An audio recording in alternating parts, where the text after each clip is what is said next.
Welcome to Cheater Confessions. Let's get started with today's story. I don't know exactly when it happened. When Sandra stopped being the woman I married. Maybe it was a slow fade.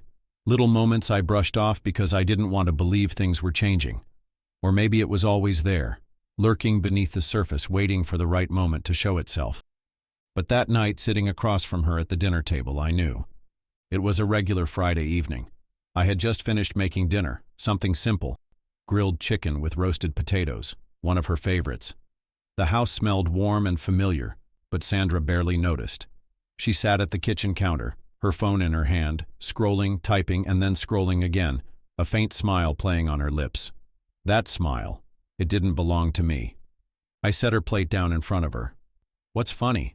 I asked, keeping my voice casual, though I already knew I wasn't going to like the answer. She glanced up, almost surprised that I was speaking to her. "Huh? Oh, nothing. Just talking to Lauren." Lauren was her best friend. That wasn't unusual. I grabbed my fork, cutting into the chicken. "What's she up to?" Sandra hesitated, just for a second, but I caught it. "She's having a birthday party tonight." I nodded, chewing. "That's nice." Then, too quickly, she added, "It's at Mark's house." I stopped mid-chew. My fork hovered over the plate as I slowly set it down. "I'm sorry. Whose house?" She let out a long sigh, already exasperated. "Mark's." Mark, her ex-husband. A slow, cold anger settled in my chest. "You can't be serious." Sandra rolled her eyes, pushing her food around with her fork. "It's not what you think, Sam. Lauren's birthday just happens to be close to Mark's, and since they're good friends, they decided to throw the party together. It's not about him." I let out a short, humorless laugh. "That's the best excuse you've got? Lauren could have had her party anywhere, but somehow it just has to be at your ex-husband's house?" She dropped her fork with a clatter. "I knew you'd act like this." "Like what?" I leaned forward, locking eyes with her. "Like a husband who doesn't want his wife drinking at her ex's house?" She groaned, rubbing her temple like I was exhausting her. "Oh my God, Sam, it's just a party. I don't care about Mark." "Then why are you so determined to go?" Her lips pressed into a thin line. "Because it's my best friend's birthday. It would be rude not to show up." I studied her for a moment, letting the silence stretch between us. Then, calmly, I said it. "If you go, we're done." She let out a laugh, short, disbelieving. "You're being ridiculous." I didn't blink. "I'm serious, Sandra. You walk out that door to that party, you're walking out of this marriage." Her expression hardened. "You don't get to tell me what to do." I clenched my jaw. "No, I don't. But I do get to decide what I tolerate." She exhaled sharply, shaking her head. "Nothing is going to happen, Sam. I'll even text you throughout the night if that makes you feel better." "I don't need your texts. I need a wife who respects our marriage." She scoffed, pushing her plate away like the conversation was beneath her. "I'm going. You're overreacting." I sat back, more to myself than to her, and nodded. "Okay, Sandra. Do whatever you want." And she did. She got up from the table, grabbed her phone, and walked away, leaving her dinner untouched. I listened to the sound of her footsteps down the hall, then the faint rustling of her getting ready in the bedroom. I stayed at the table, staring at the empty seat across from me. I wasn't mad. Not yet. Because deep down I already knew. I knew that the moment she stepped into her ex's house, she wasn't my wife anymore. Not long after, I heard the front door open. She left. She walked out of the house, out of this marriage, and into her ex-husband's home without hesitation, like it was just another night out. She didn't pause at the door. She didn't look back. No second thoughts, no guilt, no reconsidering. Just a woman walking confidently toward a decision she had already made long before tonight. And in that moment, something inside me shifted. I should have been furious. I should have felt betrayed. But I didn't. Instead, I felt something much worse. Nothing.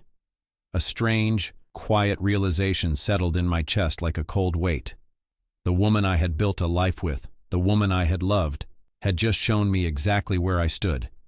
And it wasn't beside her. The house felt different, quieter, colder. It wasn't just the absence of her presence.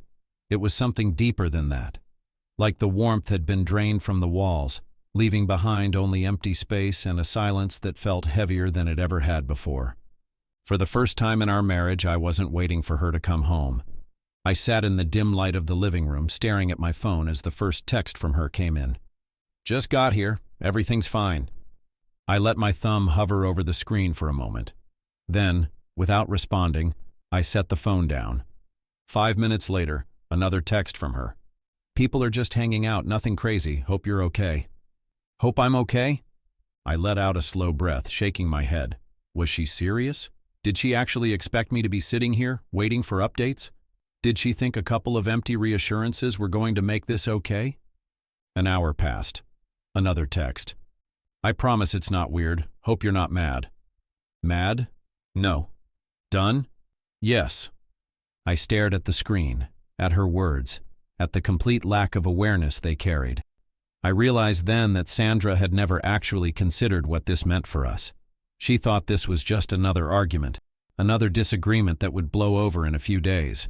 She thought she could make this choice, walk out that door, and then come back to find me waiting, as if nothing had changed. She was wrong. I stood up, slipping my phone into my pocket and grabbing my car keys. If she could do whatever she wanted, so could I.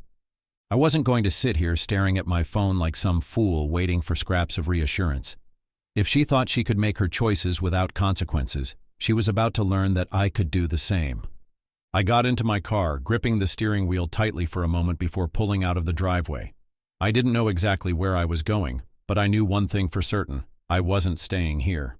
She thought I'd be home, stewing in my emotions, but I had somewhere else to be. 15 minutes later, I pulled into the parking lot of a familiar bar. It had been years since I'd been here, not since before I was married, not since I let go of the life I used to have, the one where I had options, where I didn't have to sit at home wondering if I was a priority to the person I loved. The neon sign flickered in the dark, casting a dull red glow over the gravel parking lot.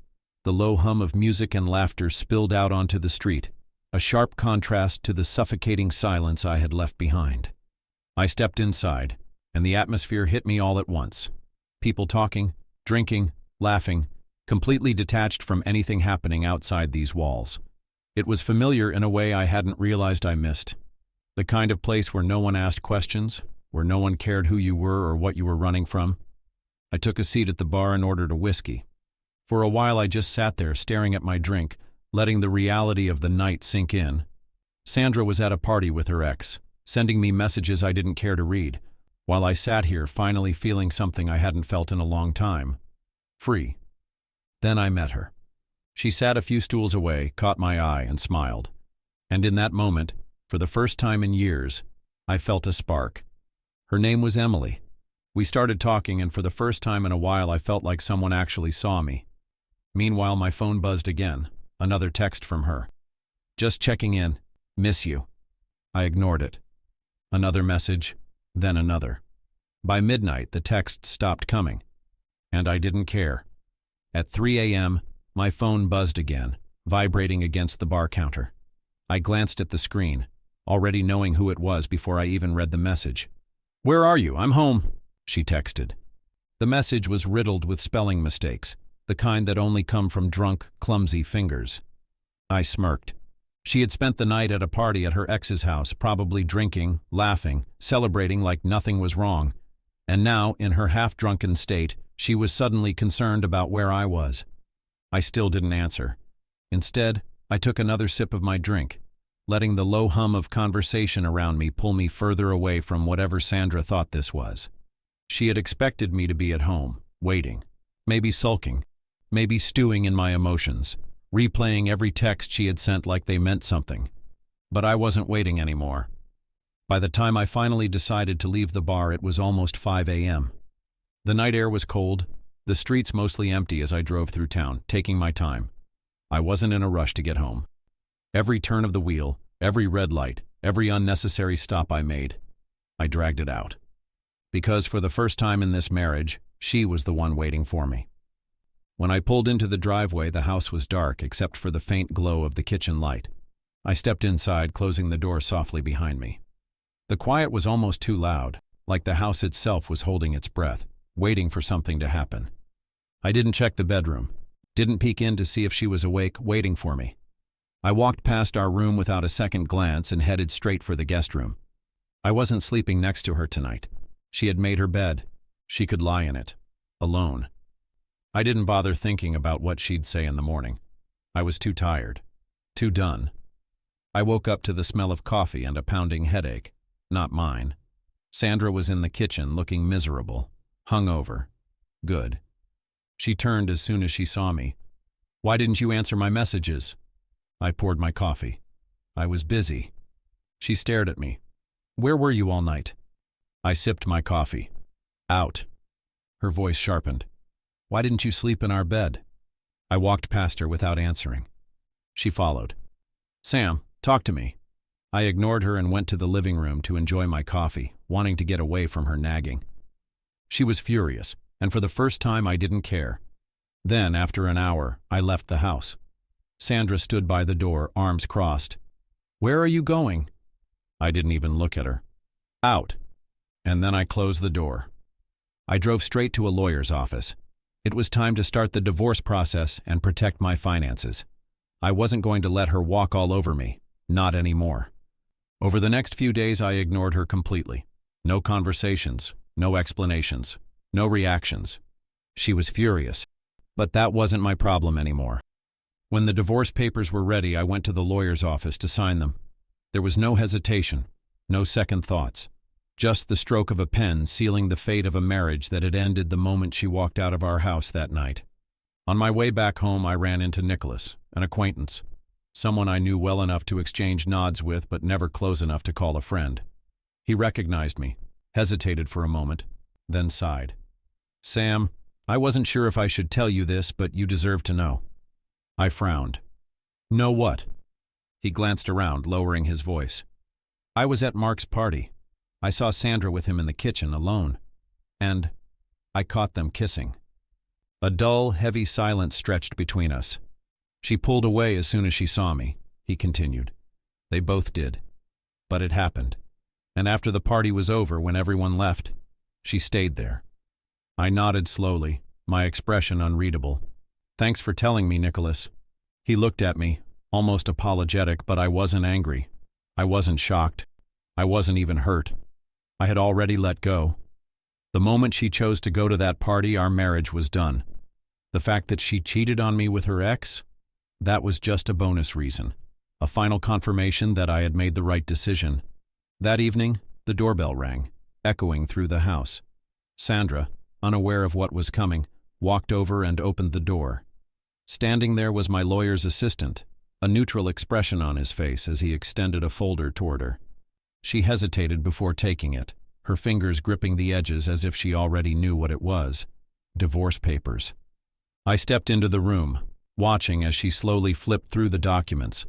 Her face went pale, her hands shaking slightly as her eyes scanned the words that spelled out the end of our marriage. "You can't be serious," she whispered, her voice barely audible. I crossed my arms, my stance firm. "I told you, if you went to that party, we were done." Her expression twisted into something between disbelief and anger as she threw the papers onto the counter. "It was just a party," she snapped, her voice rising. I smirked, shaking my head. "Are you sure it's just that?" She stiffened, her breath catching in her throat.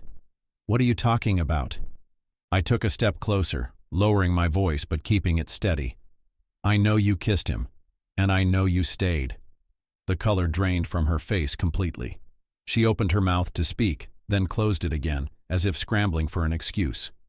Finally, she forced out a weak, "Sam, I was drunk, I cut her off, my tone final. "Save it." There was nothing left to say. I turned away, exhaling slowly before looking back at her one last time. "Pack your stuff and get out of my house." She just stood there, frozen, like she couldn't believe what she was hearing. But I wasn't about to argue. She was done, and I was free. 6 months later, the divorce was finalized. Sandra got nothing. The house had been mine long before we got married, and I had made sure to protect everything else before filing. Whatever she thought she could take from me, she walked away empty-handed. Meanwhile, I had started seeing Emily, the woman I met that night at the bar. What began as a simple distraction had slowly turned into something more, something real. Being with her didn't feel like an uphill battle. Didn't feel like I had to constantly prove my worth or fight to be respected. It was easy, natural, the way a relationship should be. And for the first time in years, I wasn't looking back. Thank you for watching.